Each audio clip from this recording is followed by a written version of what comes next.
Okay, so let's continue our discussions regarding or about method of breeding self-pollination.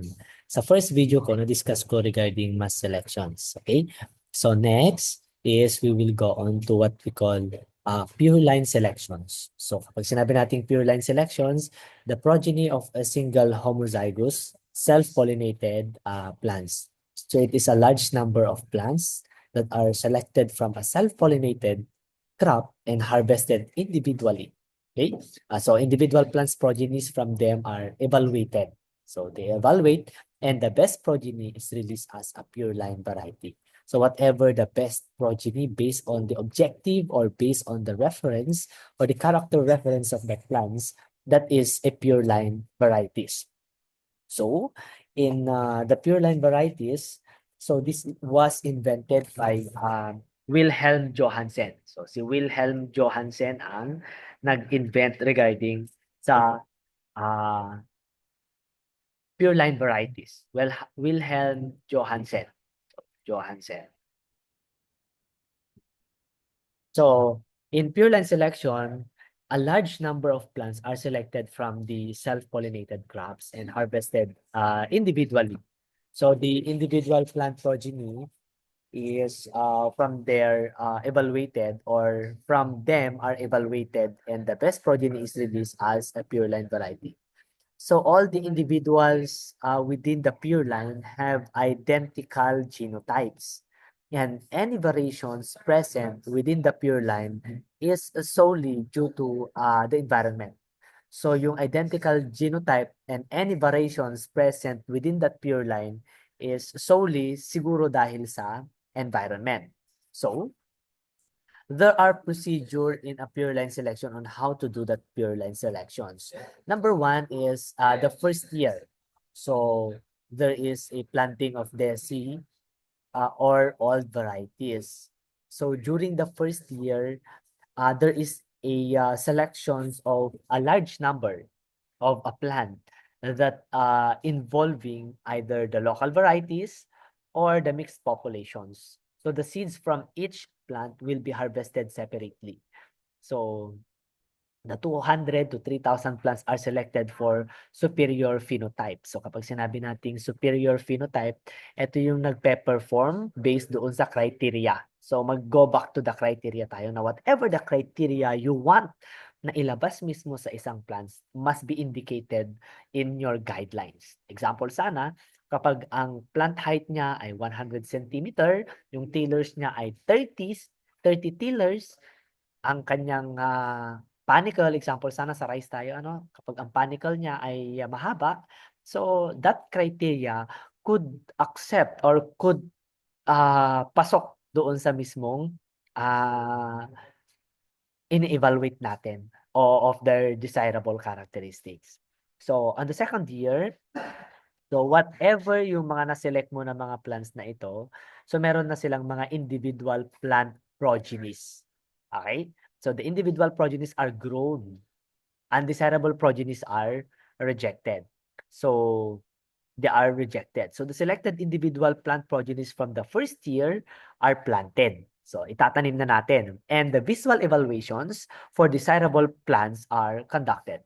So ikakandak na natin yung tinatawag na desirable plants. So example sana, kapag ito ay pasok doon sa criterion mo, so it retains. So mare-retain siya. So it means every year there is an eliminations until makuha mo yung pure characteristic na gusto mong ma-achieve doon sa variety na yan. Okay? So that is the second year. So the individual plant progenies are grown, and then the undesirable progenies will be rejected or are rejected. So after that, on the third year, once na naitanim mo na sila isa-isa, that's the time na magkakaroon ka na ng preliminary yield trial wherein ay naka-plot na siya. So once na naka-plot na siya, so the selected progenies are planted in a preliminary yield trial. So magkakaroon na tayo ng tinatawag na PYT, and the inferior ones are rejected. So kapag sinabi nating inferior ones, it means ay kung ano yung alam mong plot na hindi nag-perform on that particular plotting mechanism or methods. Example sana, itong plot 1, mataas yung kanyang yield. Ito naman, ang taas ng disease resistance or susceptibility ng disease. And at the same time, ito mataas yung yield. Ito naman, ang ganda ng performance niya, the stand. And then, kung ano yung criteria mo na kung saan ay kailangan siyang tanggalin or kaya hindi nag-perform, it means yun yung mismong i-reject natin. So, based on the preliminary yield trial. So, nagkakaroon na ng plotting. So, pinaplot na siya in selected with a populations. So, meron na siyang mga populations, di ba? So, kapag nag-plotting kasi tayo, may population na. Unlike dito, na individual lang. Isang row lang na ganon. Isang row wherein mahaba yung kanyang space. Unlike dito, na kung saan ay overpopulation na sila or overpopulated based doon sa distance of planting na required doon sa inbred seeds na yan. And then, after the 3rd year, meron na tayong tinatawag na 4th to 6th year. So, in the 4th to 6 years, dyan na pumapasok yung tinatawag nating multi-location yield trials. So, once na ito ay acceptable, and acceptable, ang next na gagawin natin or ang next na trial na gagawin natin is ilalabas na natin sila sa comfort zone nila. Once na ito ay tinanim sa Kabagan, ilalabas na siya, ipupunta na siya sa Quirino Province, ilalabas na siya papuntang Cagayan, ilalabas na siya papuntang Region 2 or Region 1, CAR.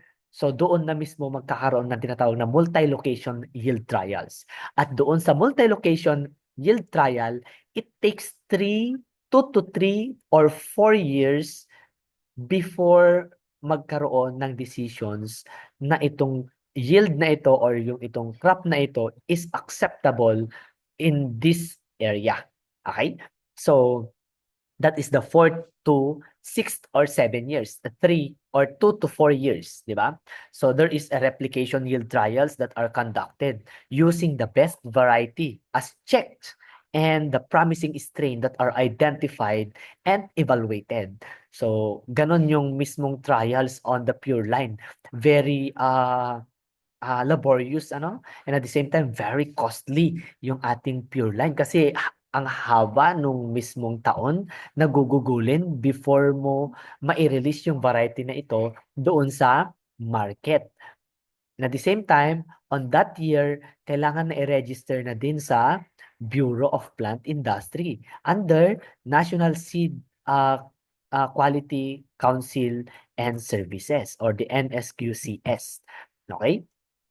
And then, on the 7th or 8th year, the best progeny is released as new variety. So, yung kung ano yung nag-perform, yung magiging superior to check variety is released as a new variety. Seed multiplication begins for the distributions. So, as you can see dito sa pure line, tsaka lang nagkakaroon ng multi-locations at 4th to 6th or 7 years. Okay? And then, ang preliminary yield trial is 3 years.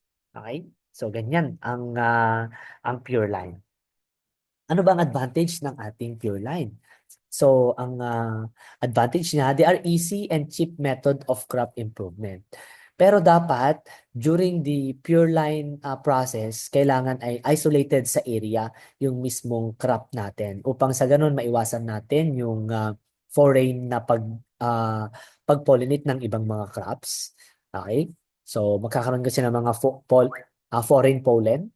So, they are rapid method and lines are usually genetically fixed. So, yung genetics niya is very fixed and the yield trial can be immediately conducted. So, mabilis lang yung pag-conduct in the yield trials.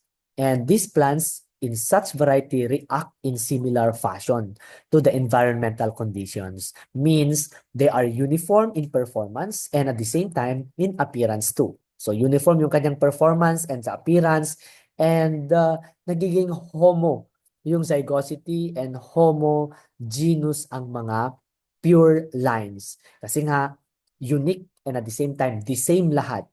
Either yung kanyang genetic characteristic or yung kanyang homozygosities or the zygous. So, maximum possible improvement over the original variety can be achieved. So, maa-achieve natin yung original variety ng plants natin. Mailalabas natin yung original characteristic ng plants natin based kung saan siya nagsimula. And useful in improving low heritability traits, selection is based on the progeny performance. And then the disadvantage of pure lines, they are poor in adaptability, very sensitive. So hindi ka agad-agad nag-a-adapt. Bakit? Due to the narrow genetic base. Okay? So yung genetic characteristic niya is very narrow, maliit lang. Unlike doon sa mass selection na merong various genetic characteristic, even though the same yung kanyang phenotypic, but different doon sa kanyang chromosomes, ay mabilis yung adjustment. Unlike dito na hindi. Kasi nga, they are very uniformed in terms of the homozygosity and the homogeneous. So superior genotypes can only be isolated from mixed populations. And this selection is powerless to bring changes in hereditary factors. So walang nai-inherit to develop a new genotypes kapag mga pure lines. And mostly popular or in fact limited to self-pollination species only. So, and then, very time-consuming, very costly, and space-consuming. Kakailanganin mo ng mahabang or malawak na area. And very more expensive. Especially kakailanganin natin ng mas madaming yield trials, multi-location trials conducted than in mass selections. Okay? Next one is yung pedigree method. So kapag sinabi nating pedigree method, we are using the ancestor of an individual and generally goes back to the some distance ancestor in the past. So if we say pedigree, there is a detailed record of the relationship between the selected plants and their progenies is maintained. Okay? So every generations can be tracked back to the F2 plants from which it is originated. So individual plant selection is continued until progenies become homozygous and show no more segregations. Okay, kailangan maibalik natin doon sa original na characteristic ng mismong plants through the ancestors. Okay, so syempre i-check muna natin yung ancestors kung saan ba siya galing. Okay? Kasi napakahirap naman ng i-backtrack kapag walang record, ano? Ang hirap i-backtrack ang isang plants pag wala siyang record. Okay? Wherein, kapag gusto mong kunin yung pinaka-purity or yung mismong characteristic ng unang parent niya, ay kailangan meron tayong mga backtrack or the records. So the individual plant selection is continued until the progenies become homozygous and show no segregations. Kasi nga ang pedigree method, it is a most commonly used method of selection from the segregating generations of crosses of the self-pollinated crops. So this method is often used to correct some specific weaknesses of an established variety. And it is also suitable for the improving specific characteristics such as yung disease resistance, yung plant height, maturity date, and yield. So it means kailangan suitable ito or it is suitable for improving the specific characteristics. Especially kung ang ini-improve natin ay yung disease characteristic ng mismong plants. Meron tayong procedure on how to do the pedigree method.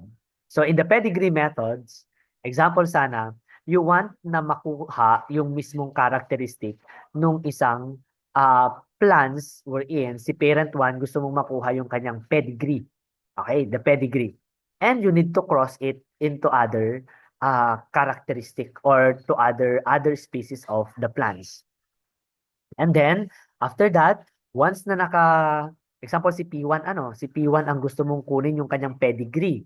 Okay? It takes 12 years before mo ma-confirm that parent 1 ay ganito yung kanyang characteristic. As the days goes by, ito yung characteristic ng pure or the pedigree of that particular variety. Okay? Yung kanyang original characteristics. So, example, si P1, ang gusto mong kunin yung kanyang pedigree. So, i-disregard mo na later on kung ano yung magiging characteristic ni P2 na relations doon sa magiging offspring. So once na ito ay na-cross mo, so there is so-called what we call on the hybridizations. So the selected parents with desired traits are crossed. And then, so makakakuha ka ng tinatawag na F1. So ang outcome mo, that is F1. So about 10 to 30 F1 seeds. So the products from the hybridization conducted are planted to produce an F2. So on the third year, dito muna ipoproduce yung tinatawag na F2. So the F2 plants are space planted and superior plants are selected. So kung ano yung nag-perform dito based doon sa criteria mo, wherein yun yung gusto mong makuha na desired traits ng parents one, to know yung mismong pedigree is yun yung tinatawag na superior, kung saan yung nag-i-stand among all. Pero ang pedigree, hindi lang ginagamit doon kung ano yung characteristic ng parent one, kundi ginagamit din ito para makapag-develop ng bagong variety na kung saan they are resistant on that particular environmental stress like yung drought, flooding. Okay? So, and then, the F2 generation, 2,000 to 10,000 seeds are planted and about 100 to 500 plants are selected, seeds that are harvested separately. Okay? So, that is in the third year. So, on the third year of selections, nagkaroon na tayo ng tinatawag na selecting the best. And that best, it means pasok doon sa criteria natin, wherein it's about 100 to 500 plants lang ang isa-select natin that could harvested separately to get the seeds. Okay? So, doon sa 2,000 to 10,000 seeds, magiging 100 to 500 plants na lang. Or sa 2,000 to 10,000 seeds that are planted, about 100 to 500 plants lang ang pipiliin mo doon sa tumubo. Diba? Yung seeds natin, tinanim natin. Tapos tutubo yan. At titignan mo yung pinaka-the best. Kasi ang titignan lang natin dito is the phenotypic characteristic. Next one is the F3 generations or on the fourth year. So on the fourth year, so individual plants progenies are planted from the selected superior plants for the F generations or from the F3 generations. So again, phenotypic selection is applied on the fourth generations or the fourth year. Okay? Fourth generations or the fifth year, I should say. On the fifth year, yan, individual progenies are planted, okay, from the genetic or from the selected superior plants from the F3 generations. So whatever yung na-select natin dito, kasi kapag sinabi nating F3 generations, these are the plant individual or plant individual progenies that are planted and phenotypic selection is applied to select superior plants. So dito tayo magsa-select ng ating superior plants. So the number of the plants selected should be preferably less than the F3 progenies. So the individual plants progenies are space planted and superior plants are selected. So kung saan yung superior plants dito among all of these rows, yun yung kukunin natin for the fifth year para makapag-develop tayo ng tinatawag na filial 4. So it means habang as the days goes by kasi, lumalabas at lumalabas pa rin yung mga characteristic ng parents until makuha mo yung pure characteristic ng different parents. Okay? Characteristic. Ganyan ang ginagawa sa self-pollination. Okay?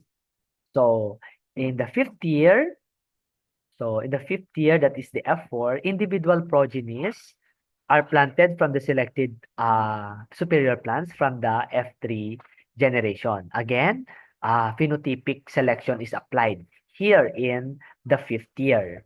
Until on the sixth year, F5 generations process used in F3 is repeated. So whatever na ginawa natin on the fifth year, the same in sixth year. Okay?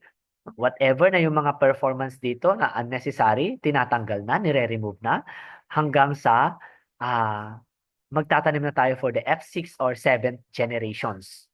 So it means, sir, anong ginagawa dito? So, ang ginagawa dito, itinatanim lang natin kung saan yung the best among. Kahit halo-halo sila, kahit magkakaiba yung mga yan, basta nag-perform, nagkaroon ng performance, maganda yung performance na kahit different sila ng height, ito naman ay drought resistance, ito ay wind resistance, basta different yung height, gagawa tayo ng tinatawag na superior plants. Okay? Superior plants or yung nag-perform. So, and then, F7 or the F6, individual plants progenies are planted in multi-row. So it means meron tayong multi-row. Dito kasi individual row. Dito naman multi-row wherein yung right distance of planting. And visual evaluation is continued. So the progenies are then harvested in bulk. So lahat i-harvest natin during these generations. So homozygosity should have been attained, allowing the bulking. Okay? So F7, in the F7 or on the 8th year, nagkakaroon na tayo ng tinatawag na preliminary yield trial. So dito, magkakaroon lang ng raw, while dito naman sa isa is preliminary yield trial. So magkakaroon na ng platting. Plat. Okay, magpa-plat na siya with regional checks. Okay? So with a regional checks. So preliminary yield trial with 3 or more replications. So magkakaroon ng replications, ano? Are conducted. Few superior lines are identified from the bulk populations. So the standard variety is used as check, and 2 to 5 outstanding lines found superior to the check variety will be subjected to coordinated yield trials. Okay? So in the coordinated yield trials, kasali na ang mga regional and national check. Okay? So as you can see, meron na tayong coordinated yield trial. So, madami ng mga plots. 4 lang kanina. Ngayon, there is a coordinated yield na kung saan ay didikit natin. And then another one, another row. Okay? So, that is from 9th to 11th year. Okay? 9 to 11 years. So, the superior lines are tested in a replicated yield trials at several locations. So disease and quality tests are also conducted. So ika-conduct din dito yung disease resistance, insect pest resistant, and other environmental factors. If ano talaga or doon mo mismo i-assess if it is outstanding, poor siya doon sa mismong disease na yon, or whatever na mga stress performance. So the line superior to the best commercial variety for yield and other characters will be released as a new varieties. Okay? So that is under 9th to 11th year. And then in the F11 or the 12th year, so the F2 generations or F12 generation, I should say, is released as a new variety and distributed to the farmers. So it will be distributed ito sa farmers. Ito naman, magkakandak ng yield trial with regional and national checks. Diba? Napakahirap itong gawin. Pedigree. So ano yung advantage niya? Ang isang advantage ng ating pedigree method is excellent method for improving the easily observable and high heritable characters. So as pedigree record is maintained, information regarding inheritance patterns of the characters can be obtained as and when required. So each plant can be traced back to its parent plants. Matitrace na natin kaagad kung ano yung kahinaan ng plants na yon, ano yung mismong strength ng plants na yon. And then, only those progenies line which contain plants with desired character are selected for the next generations. So there is a scope of plant breeder skills. Okay? And the progeny tests are done in pedigree. So thus, it based on the genotypic value rather than phenotypic value. Okay? So, mas importante daw ang genotypic value rather than the phenotypic value. So, increased breeding efficiency by early identification of the superior heterogeneous populations. And yung scope for transgressive segregation to occur for character like a yield. And then new variety development takes short period as compared to bulk method. Okay? Mas mabilis ang pedigree method kaysa sa bulk method.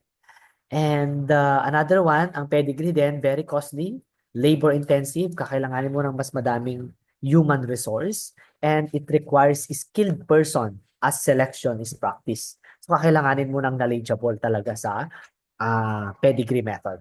So selection for yield or other characters in F2 and F3 is ineffective. So as you can see, yung selection daw ng yield sa F2 and F3 ay ineffective. Bakit? Hindi mo pa kasi makikita doon yung pure characteristic ng plants. Kaya nga, tumatagal siya ng 12 years before mo makuha yung pure characteristic based on the pedigree method and your objective kung ano talaga yung gusto mong i-attain on that particular plants. And then one important point to note is genetic variations available for selection gets decreased in later generation due to the individual plant selection that carried out earlier. Okay?